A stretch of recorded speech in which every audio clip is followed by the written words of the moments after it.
Hey, everybody. We are live with another episode of Chatting with Bailey. I'm so excited that you are joining me this evening. I'm so excited about my guest I have this evening. But before I bring in my guest, what did you guys think of our last session with the guys? I thought that it was great. They really were transparent and they I was pleased because it's so crazy how sometimes we look for answers from guys and we want them to be open, but they're not.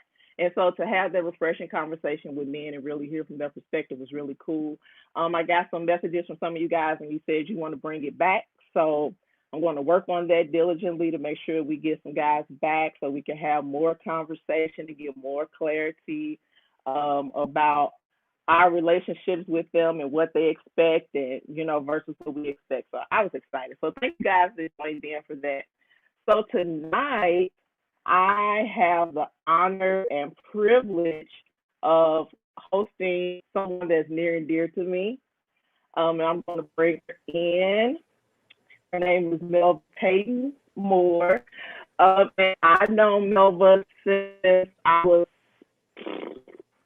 two. I don't know. She wasn't born yet. But I've known her since she was born, for the most part.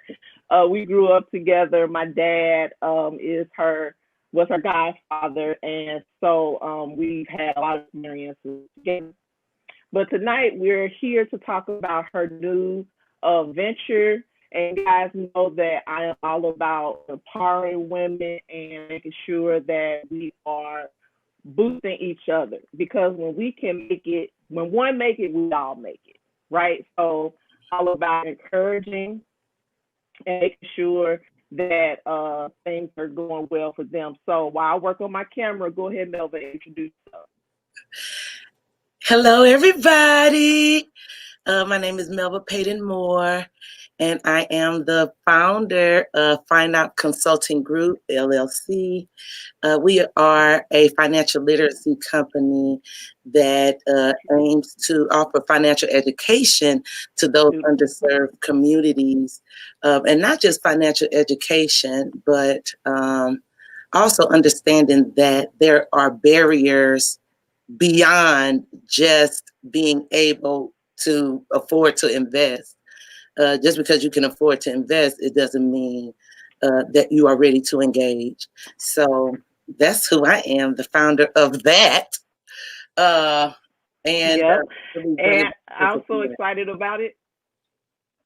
Yeah, we have talked about it for a while, and so it's exciting to see it come to pass. So when you talk about starting a business and people who are out there that feel like they have a passion to do something or a drive to do something, but then they look out and they see a whole sea of people that are doing the same thing, what's your encouragement to them to get them to go ahead and move forward, or what made you move forward in pursuing this venture?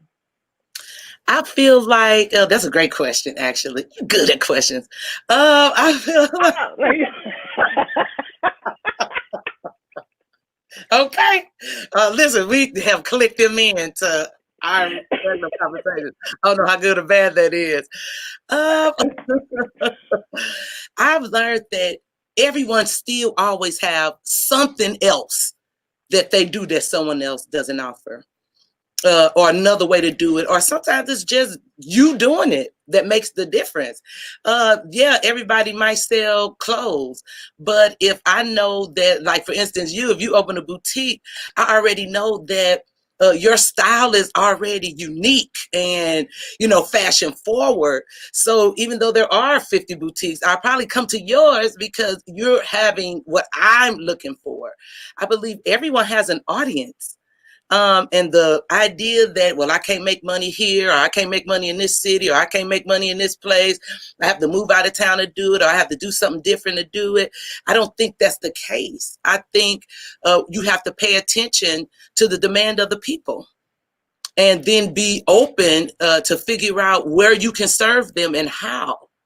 And Yep. everybody has a purpose, and everybody has that extra innerness, might I say, that maybe put you aside from everybody else that's kind of doing it in your same market. I know with us, with finance, I feel like it's an older white man's game. So I thought simply being a young Black lady is, that already gives me a different audience than what I'm listening to on Bloomberg Radio. So go for it. Go for it. Right. Yeah. So tell me, why now? Why did you decide to start it now, or what happened that got you to this place where you are finally launching your business? So the funny thing is, I have always been what they say, a jack of all trades. I wouldn't say master of none because I feel like, nah, I'm pretty good at everything. But even in doing everything, I kind of didn't know what I wanted to do. Still, like, what was my purpose? I like to preach. Okay, is that my purpose? I like to act. Is that really my purpose? I like to, I do accounting. Is that really my purpose? I found that all of those things I was doing, but none of them I really pursued, like to the point of, going on a lot of auditions. I didn't even look up auditions. I just did plays that came to me. And it was kind of like the same thing with preaching. I've never put myself out there as like, oh, I'm this. And I feel like, okay, come on, season 2. But I feel like I'm good at it. But I've never been one to push that. So I knew that even though that was a part of my purpose, I felt like that wasn't it. So then when I started working on my master's, I'm doing a dual master's at Webster, my MBA and a master's of science and finance, I just fell in love with finance. Like immediately, everything about it. I'm already an accountant, but it's on a different level. It's numbers a different way.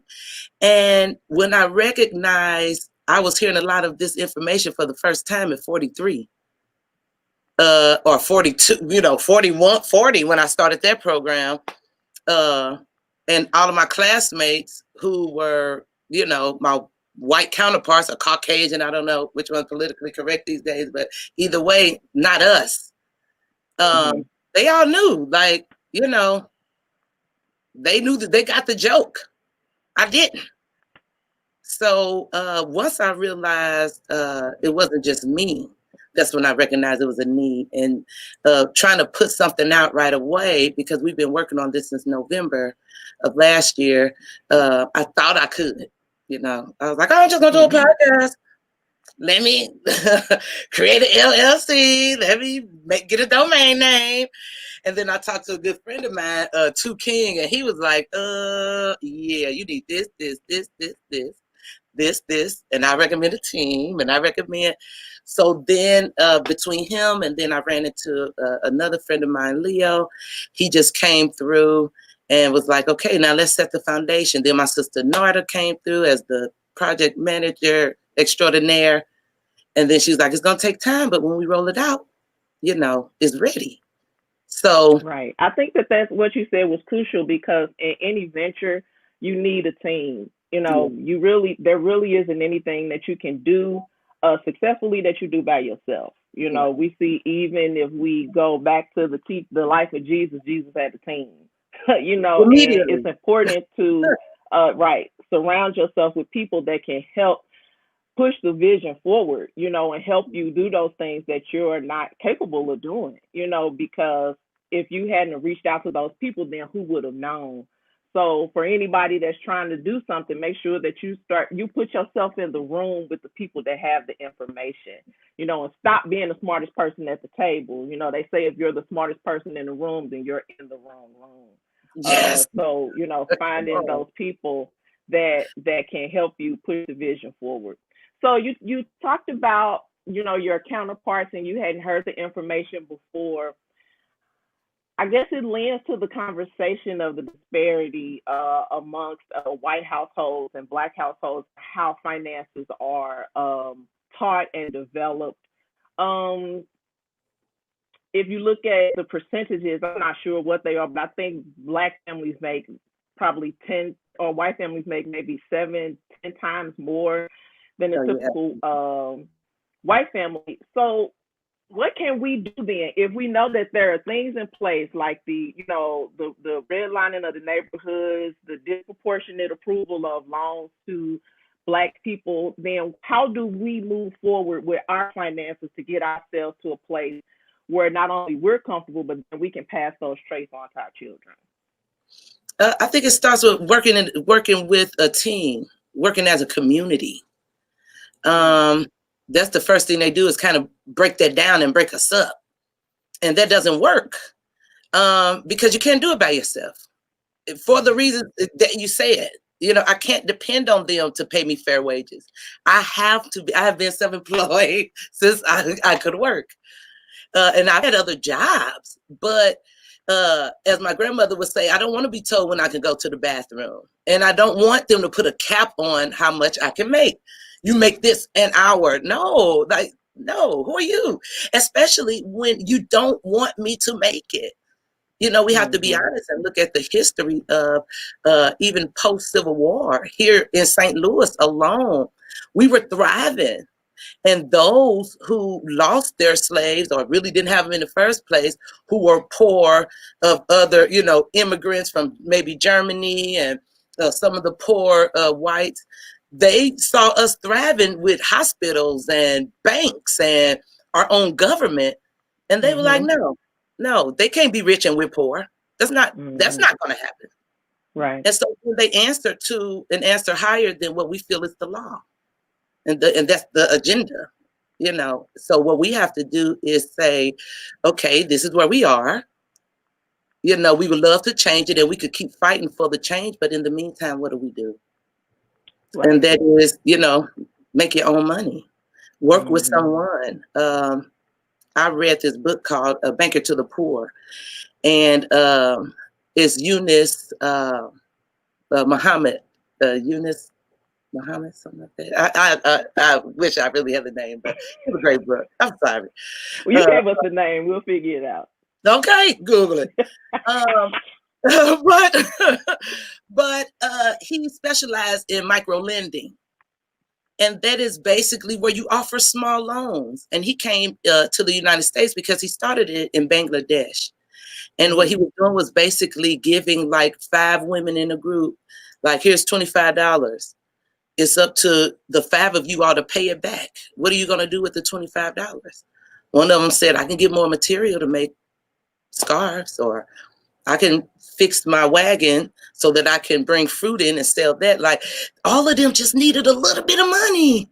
And because they were poor and not used to people giving them a chance and loaning, and you had 5 of them, it was so easy for them to pay the loan back that then they were able to get a bigger loan. And the 5 of them were responsible for the bigger loan. And they expanded their business. What was sad was he came to the United States. He was in Arkansas. And he was in a room full of women.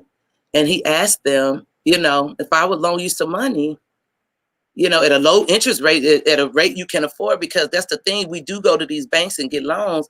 But because we're us, or we haven't built up our credit, or for whatever reason, we don't have the buying power, the interest break us. How can we go ahead and we can't even pay the interest?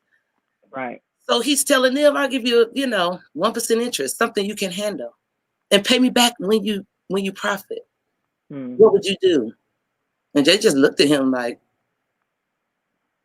he said that he was shocked. because no one had any idea what they would do if someone gave them an opportunity. Yeah.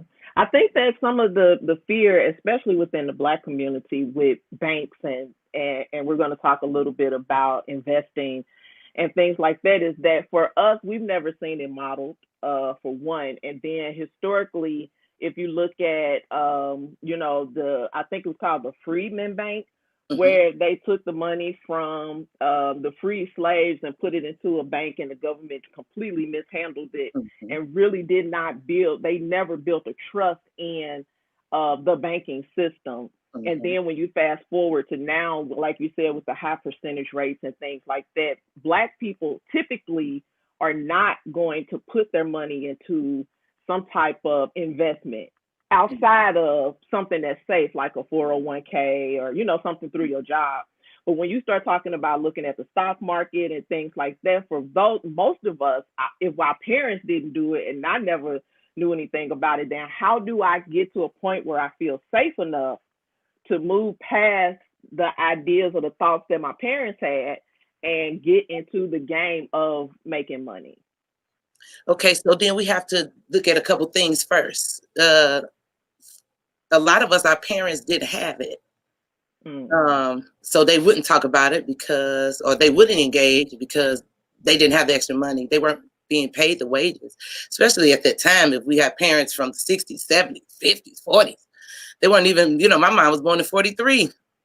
They were barely she was, I think 1 year after they started letting them go to high school. Mm-hmm. So I feel like we're different. We're making more money now. We have more access to information now. Mm-hmm. I feel like the first thing to do is we have to change our thinking and take control of that. One of the things we do depend on is our job to diversify our portfolio through mutual funds or a 401k. But what happens if your job folds and that company takes all the money? Like, why don't we care? Right. So you About using our some money? terms that people may not necessarily understand. So when you talk about diversifying a portfolio, Mhm. what is a portfolio and what is the importance of diversifying it? So your portfolio basically is a book or list of your assets. Okay, and what are assets? Assets are things you own. Okay, so like a house Things would that could be be. liquidate, things that things that have liquidity. So in other words, like an asset is something where if I had to have cash right now, what can I Okay. sell and how much is it worth? Okay. So you can't sell anything you don't own. Got it. So then So most people portfolio probably consists of a house, if they own it, maybe a 401, right? if Maybe they a own 401k. So it. then let's talk about diversifying a portfolio and the importance of diversifying a portfolio. And is it something that's attainable? Because I didn't heard people on like Bloomberg talk about it and movies about Wall Street and stuff like that.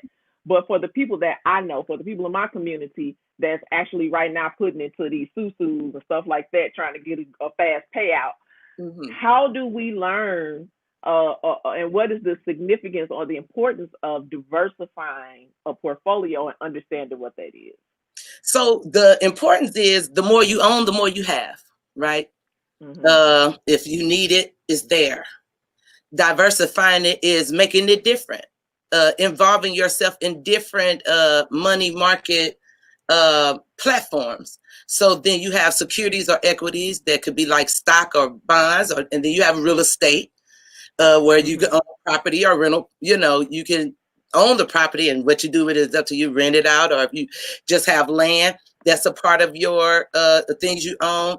People own commodities, everything from art to you can own oil or gold, or you could get into foreign exchange.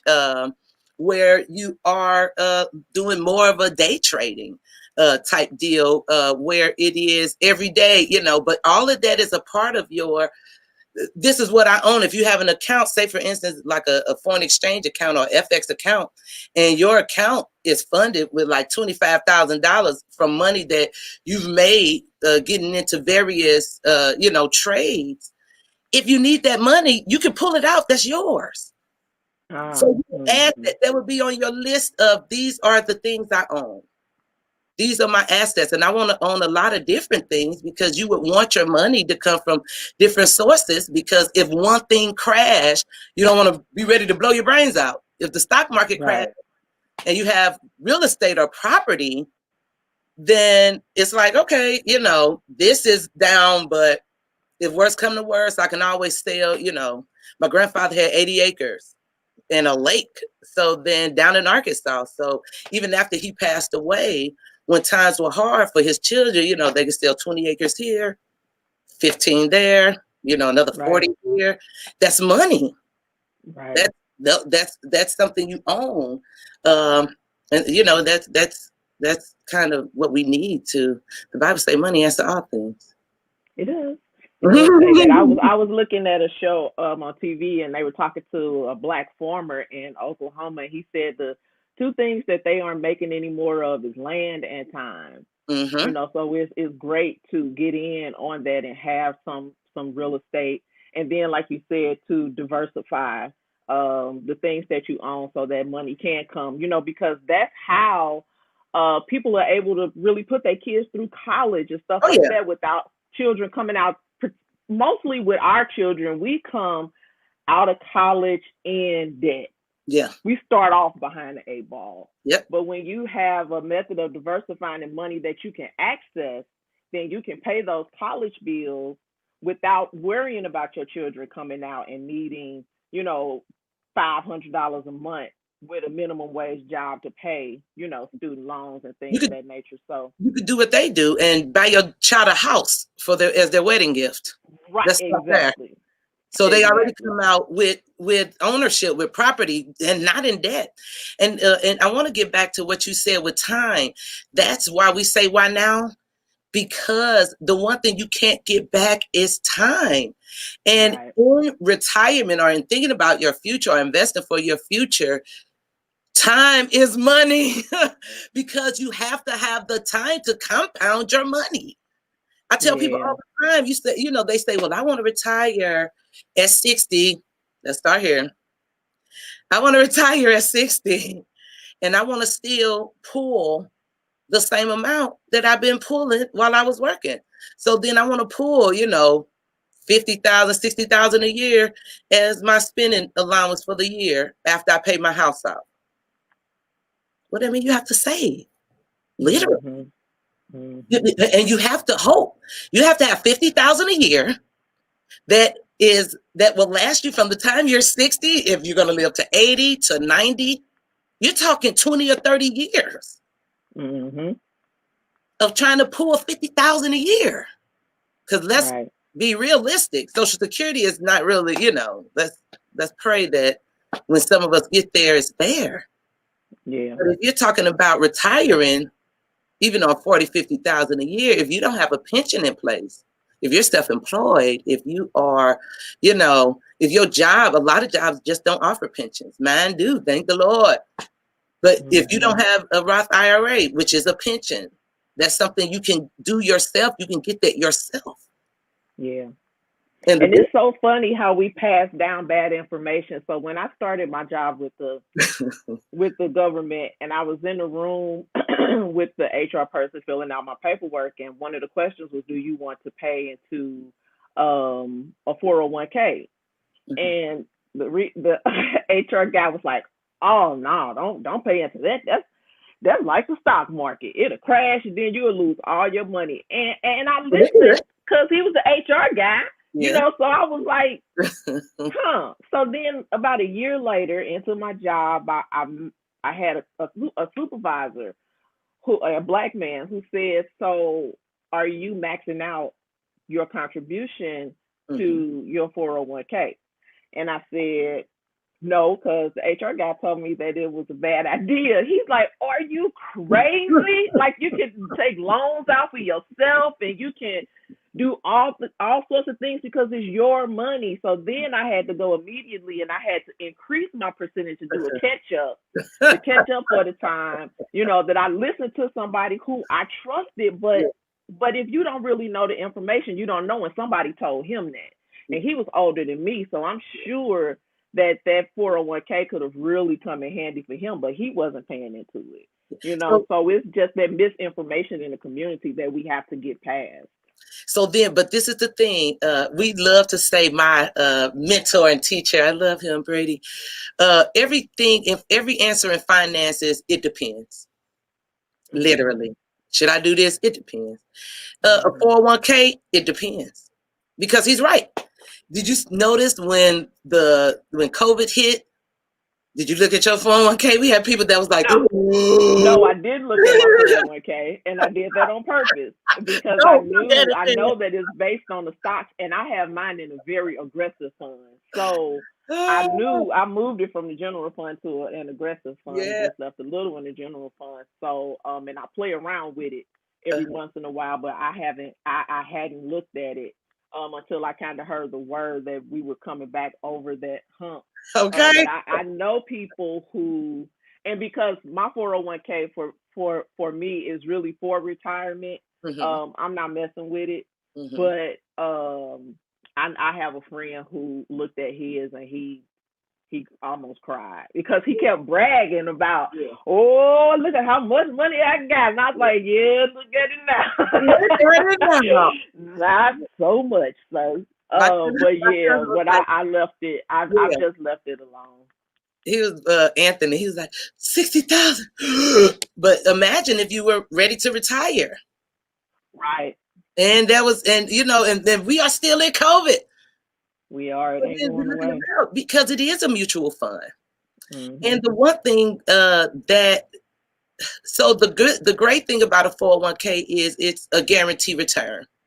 Where else can you go, or what other return can you get? And they are matching you. You're getting half of your money back. Right. So then, yes, but then you have two things. You have a Roth IRA and a traditional. So we like to say one is a cab and one is a bus. Okay. You look at the 401k or a traditional IRA as I'm getting on a bus. I'm sorry, I'm getting in a cab. And every time I get out, I have to pay. I ain't paid to get in here. But every time I get out, I have to pay. And that's annoying. And especially once you are 70 and a half, I think that's the age still, then you have to, you have a required minimum amount you have to take out. And the government is still, even if you take the taxes out on it, you're talking 21%, when they take it out, and another 21% when you file your taxes. So then you have a Roth, where that's like a bus. You pay to get on the bus, and the bus gonna take you wherever you want to go. And when you get out later, that's your pension. The taxes are paid up front. You don't have to worry about when you want to pull out of, or if you want to sit it in there till you 80, 100. You don't have to pull it out every year. You don't have to pay the tax on it. So some people feel like the money that they're using for a traditional, take that money and control the money themselves and put it into a Roth, or put it into another investment that'll guarantee the money back, and do it that way. But again, it depends, because as long as the money's going, as long as the stock market is good, because again, your 401k is just mutual funds. Those are something. That's something you can buy the index and have that. You can buy stock in the S&P or the Dow Jones, and that's going to give you a pile of everybody. And you could do that yourself. But it is nice to have it on the job. I would take advantage of it. Okay, so then you talked about a Roth and a traditional. How would somebody outside of their job, or somebody that's self-employed, find out about these resources, and how would they start utilizing them? I would find a broker. So I have a broker that I deal with myself, Roth Investments, but that's because that's my mentor and my teacher. He's going to partner with FindOut. So if you come through our program and you want to invest, he would be our recommendation. Because I just feel like he's the best in the business for me. We follow the Graham Dodd method of investing, which is value investing. And that is basically, finding stock that maybe the market doesn't value, but you understand that, it's going to go up. Whether it's because you see how the assets are, or they have low debt, or, just kind of the market that they're in. Or you could go to TD Ameritrade, somewhere reputable, Ever Jones. But you want to speak with a broker and let them know, like, this is my desire. I always say, go to Investopedia. I love Investopedia. It's like Wikipedia, but only it's legit because, it's not a person that can just add information. But Investopedia teach you a lot. Just start looking up stuff. Look up, look up equities. And it'll give you a list of them, and then just start pushing the button. We're in the age of information. Right. So the great thing is, once you hear it, the Bible says, the day you hear my voice, harden not your heart. Oh, come on, somebody.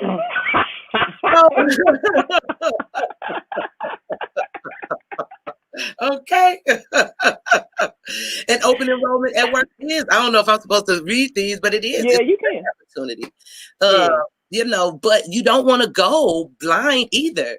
You don't want to just go to your job because those people that sit with you 15 minutes, that's it. And you putting all your eggs in their basket.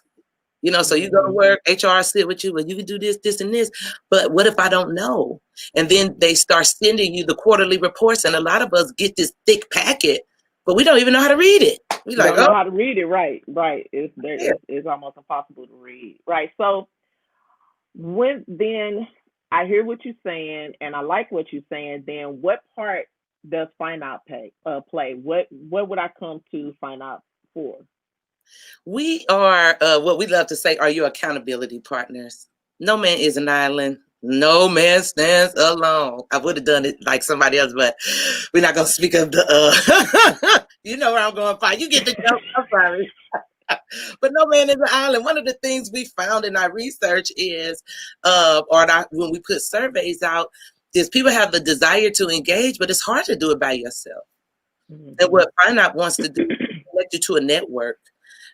We really would like to put you in a group of 4 or 5 people and help you all come to, a lot of places will give you, the mantra and the,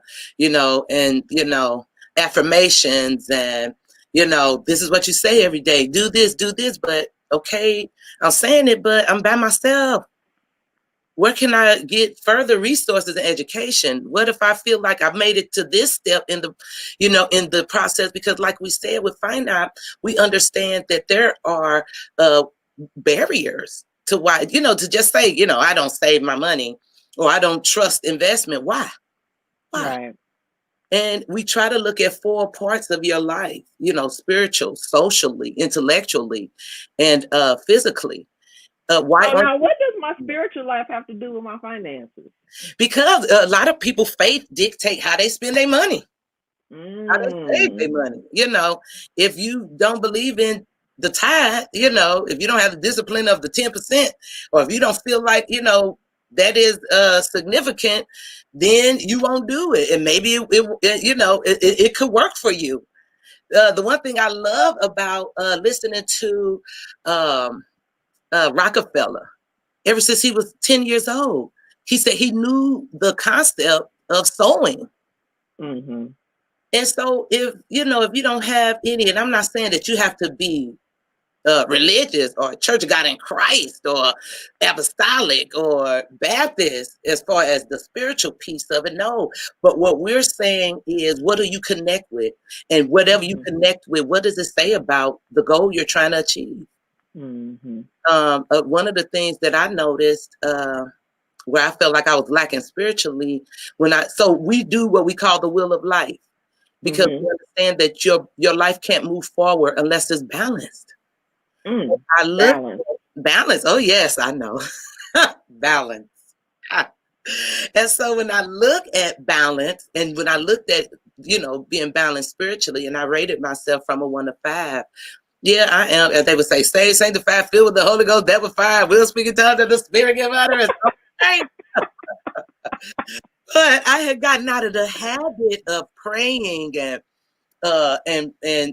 seeking direction for my life, even for day to day. So one of the first things I did when beginning my find out process or my deal, which is a process we like to take people through, and that's defining where you're going, eliminating those things, automation or accountability, and then leverage or liberation. But when I defined really where I wanted to go, I felt like I didn't know really where I wanted to go because I hadn't sought going anywhere. And so one of the Yeah. first things I did was I added 6 a.m. prayer to my list. And then every 2 weeks, I documented what I felt it had done and if it was Mm-hmm. working. So that means, do I Mm-hmm. need to continue to keep it in my process? Is it necessary? And it was, because Mm-hmm. even in the first 2 weeks, my life changed, Mm-hmm. literally. And Mm-hmm. then one of the wonderful things is people started running into me with the information I needed. I was just like, wow. But that's because I was lined up. I was aligning myself through prayer every day, Right. just to be in position to receive. So Right. So you set an intention I'll for the set an day. Right. So that's what's so important is really to have a vision and then set your intentions towards that vision, because if you don't, everything is going to take your attention. You have to be intentional with every move that you make, every process that you take on, because then that will point you and keep you in the direction that you need to go. But yeah, when, like you said, when you didn't have the vision, or when you didn't set your intentions for the day, when you were not intentional about where you were going, then you could be everywhere else and didn't know where you were going, but you were everywhere at the same time. And that's important, especially when we talk about finances. We talk about the changes that we want to make in our lives, period. It's important to write the vision mm-hmm, and make it plain. mm-hmm, And then those that see it run with it. If you running with it, you have to keep it in front of you so mm-hmm. that you can carry that vision and see that vision through. I think a lot of times what happens with us, especially with life, because life can really get you to a point where you just tired of it. Mm-hmm. Where everything is happening all at once. But I think that we forget our dreams and our goals and our aspirations, to be when we young. Because you think about when we were young and you came over to the house, because I ain't really come over to your house a whole lot, but you came over to the house a lot. But I practically lived with you. If I could come up on the right. weekend, it was a full Baptist fit, like Daddy dragging me out the church and the whole, because I couldn't believe I couldn't go over her house. That was my way of getting in trouble. You can't go in front of her. Right, Yep. right. When we were little, we had goals. We thought our life in the future we would be, we played cruise, and neither one of us had been up. And it was so funny because you followed my lead to play cruise, but I had never even seen a cruise ship, let alone know how cruise ships actually work. But we had like paper purses and paper Hey, money, and so we sweet. was all in the basement going. My husband was Elder Barge, and Yeah. who was your husband? James. Oh my Um, girl. Yeah, how did you forget? Oh, yeah, but that's we what had all of I those goals, for do. ourselves. And at that time, nobody could tell us that at some point in our lives we wouldn't be cruising together, carefree, with a purse full of money and things of that nature. But somehow life can conflict you and make you think that then those things are not possible for you. But really a lot of it is just a lack of information. Mhm, And like you said, if you find the right group, when we grow in community, not in isolation. So mhm, when we get with a group and a community, then we can see how those things can change, and we can then see the goals that we have for ourselves. mhm. And so I'm excited about find out. So tell me, if I come to you and I say I want to be a part, Mhm. what do I need to do? Well, the first thing we're doing is a focus group. And I feel like that's where we're going to get our initial core network together initially. But if you want to be a part, come to our website and become a member. Okay. It does not cost. Like, we want to give this information free. Okay. No, that's fine. No, it is. The information is free. The community is free. Once you begin the process, and you join a group, and become, and you need further information or further education, or some of our seminars, those things will cost. But all of this is free. You just become a part of the community. And we have education on the website. We'll raise questions. We'll put things out there, like in our blog, that will be like week-long information, in a forum where you can really ask questions and engage with other people. Maybe find someone in the community that has what you need. Or you may have what they need, because the goal is, again, to help each other achieve our goal, right? To get us to the destination. That's what, again, the definition is. You have to define. I was working with my son, and I said, define what you want to do. And he was like, well, I want to produce. Okay. So then if you want to produce, how do you gauge your success? Are you successful when I come down here and you have a beat? And is that the extent of your success? Is that really what you want to do? Well, no, ma'am. I want to be, I want to be a producer like Quincy Jones. Well, Quincy Jones, how? Like, define that. Well, I want to bring a different genre of music into, production. I want to merge genres of music, and I want to do film score. And okay, now we're getting somewhere. Now I know where you're going. A lot of us say, well, I want to do fashion. Okay. Everybody's doing fashion. Where? Right. Do you boutique? Do you want to sew? Do you want to style? Once you define where you want to go, it helps to eliminate everything else. That's good. It's like asking somebody where they want to go and they say Africa. Right. Like, you got to define. Okay. And how and then the thing that people do is lose patience. I want to go to Africa now. Okay. You do know the flight alone is right, but you also have to define where in Africa you want to go. Where do you want to go? Ghana. Right. You have to define it. Right. And that's what we tell people all the time. Okay, you want to go here. Well, how long will it take? We don't know. It depends on the goal. The goal determines the timeline. You have to work back from there. If I say I want to go to Kansas City, okay, I know that's a 4-hour drive. Now, am I going to Kansas City because I have to be there tomorrow for a seminar? Or do I want to go to Kansas City and explore Kansas City? Yeah. If I have to be there tomorrow for a seminar, then that's going to cause me, okay, that means that puts a time schedule on there.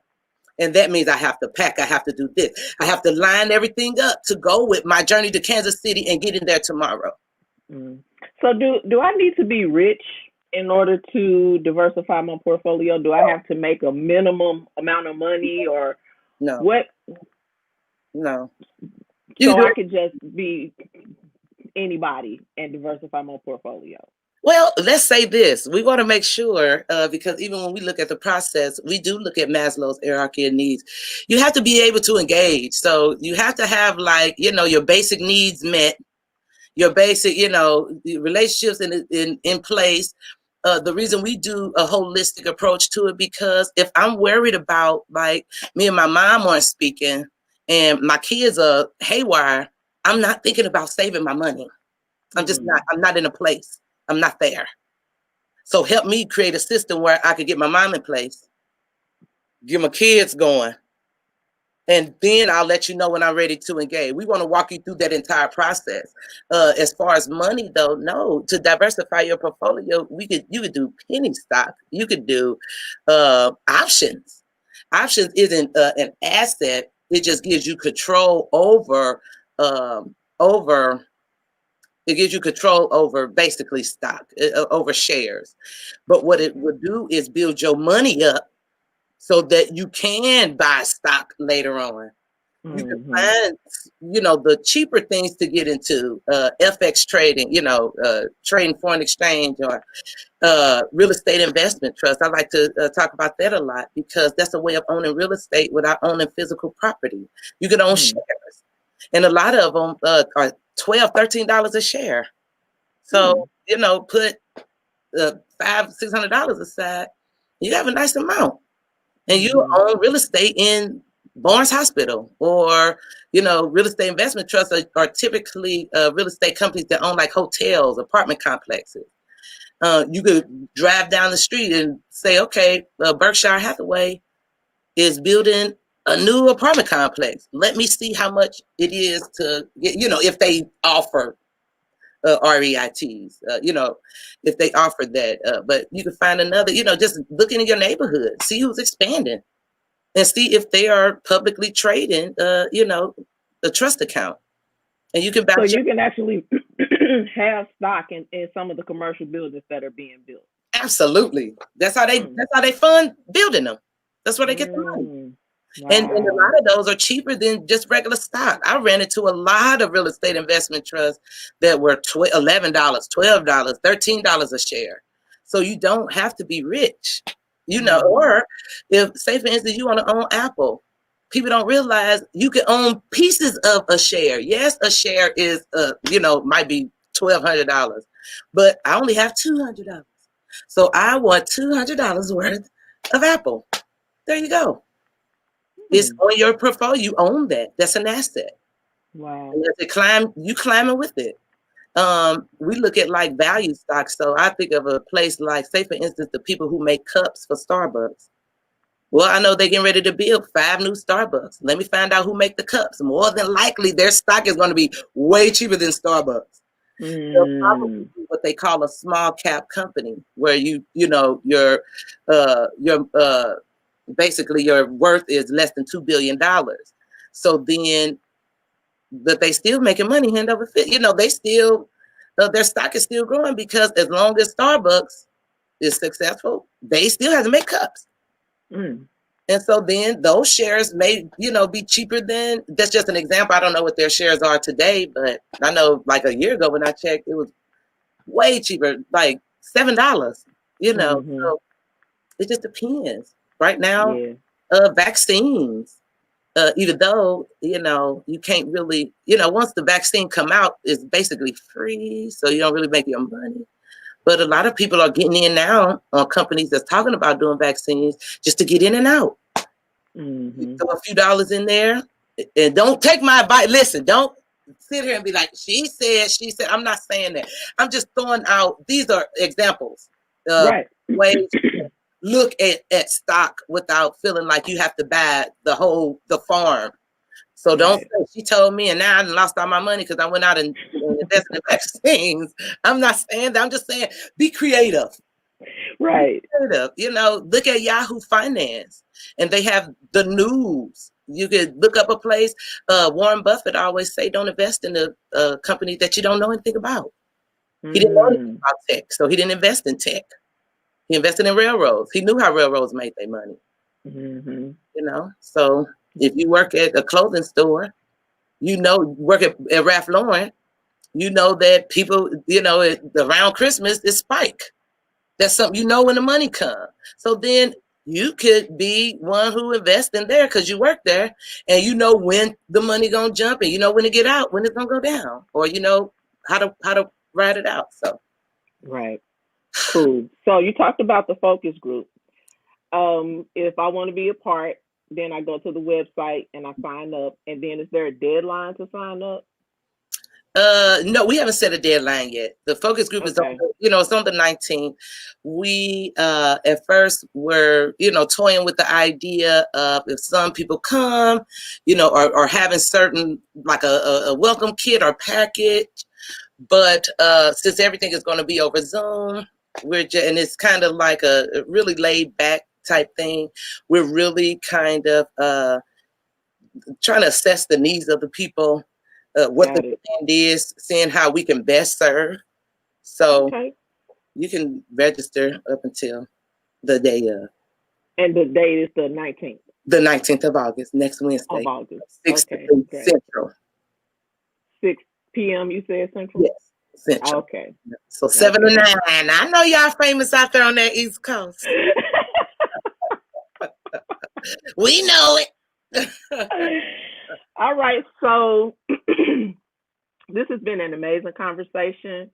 And we've had these conversations, but some of the things that you said really sparked some interest. I think that creating a healthy relationship with money is so important. Mhm. I can recall growing up and feeling like there were places that I could not go in because I was black, and like I would probably never really be welcome in those places. Like, but it's places that I go to now, Mm. because even if I can't, I remember my husband and I walking into Bloomingdale for the first time. We were married, and we went in through the towel section and felt one of the towels and was like, oh, this is the softest towel we've ever felt.